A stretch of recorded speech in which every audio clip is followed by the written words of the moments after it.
চীন শকুনেরা যেভাবে আমাদের ঈমানকে হরণ করার জন্য পায়তারা চলছে, এই পায়তারা যেভাবে দুমান যায়, প্রত্যেকটি ঘরে ঘরে যদি আলেম ওলামা তৈরি হয়, প্রত্যেকটি ঘরে ঘরে যদি মাদ্রাসায় পড়নেওয়ালা তৈরি হয়, প্রত্যেকটি ঘরে ঘরে যদি কোরআন তেলাওয়াতকারী তৈরি হয়, আর চীন শকুনেরা মাদ্রাসার দিকে থাবা দিতে পারবে না।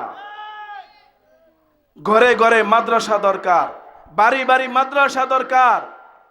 এই পর্যায়ে আপনাদের সম্মুখে একটি ইসলামী সঙ্গীত পরিবেশন করবেন মোহাম্মদ খাব্বাব আল হুসাইন।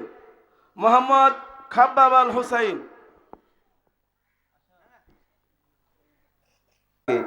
সারাদিন যদি কোরআন তেলাওয়াত শুনতে মনে চায়, বিভিন্ন ছাত্রদের বিভিন্ন কণ্ঠে এক এক ফুলের এক এক গ্রান, বলেন সুবহানাল্লাহ। যত শুনি ততই সওয়াব, প্রত্যেক হরফে 10 নেক।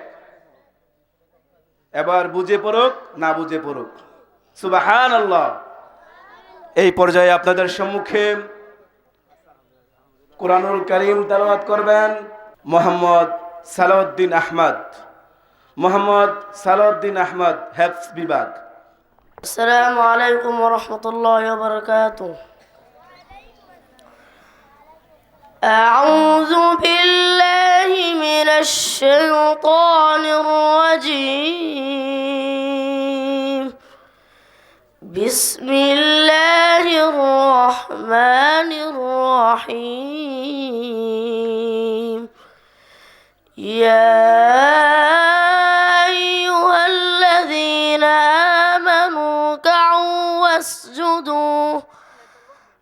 آمنوا اركعوا واسجدوا واعبدوا ربكم وافعلوا الخير لعلكم تفلحون وجاهدوا في الله حق جهاده هو اجتباكم وما جعل عليكم في الدين من حرج ملة أبيكم إبراهيم هو سماكم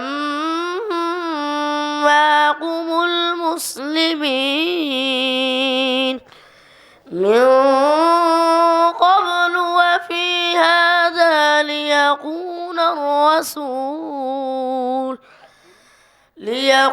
الرسول شهيدا عليكم وتكونوا شهداء على الناس فأقيموا الصلاة وآتوا الزكاة واعتصموا بالله هو مولاكم فنعم المولى ونعم النصير صدق الله العظيم.